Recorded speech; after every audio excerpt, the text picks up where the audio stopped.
Hi Linda, thanks for joining us today. My pleasure. So Samuel's given us an introduction to, I guess, the way that you both consider or look at the whole sweep of human history, from hyperfeminine, the hypermasculine, and into the turn that this work seems to represent. Mm-hmm. And that's all pretty high-level, intellectual stuff. Mm. Could you give us or invite us into a feeling of what this work actually feels like, what it looks like to a human being going through it? I would love to.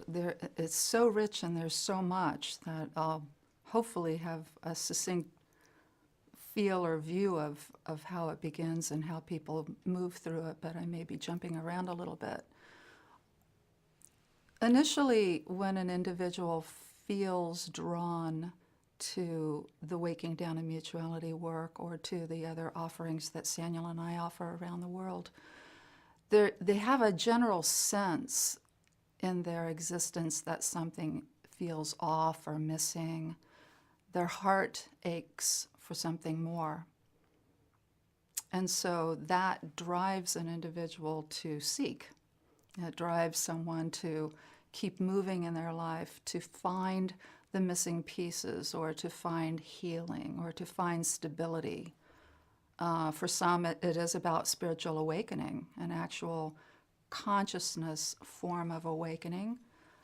And in our work, we talk about embodied conscious awakening, so that's a very important distinction.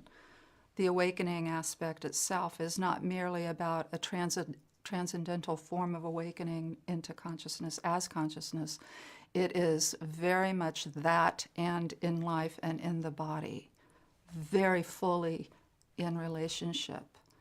And so someone might be feeling like there's something more to their existence and they're wanting to have that clarity or that healing or that awakening. For me, when I initially got involved in the work, it wasn't about quote-unquote awakening as much as it was I wanted to just be an authentic human being showing up as fully and as best as I could, and to find what it was in life that I was supposed to move forward to do to help others, because that was always a driving force for me.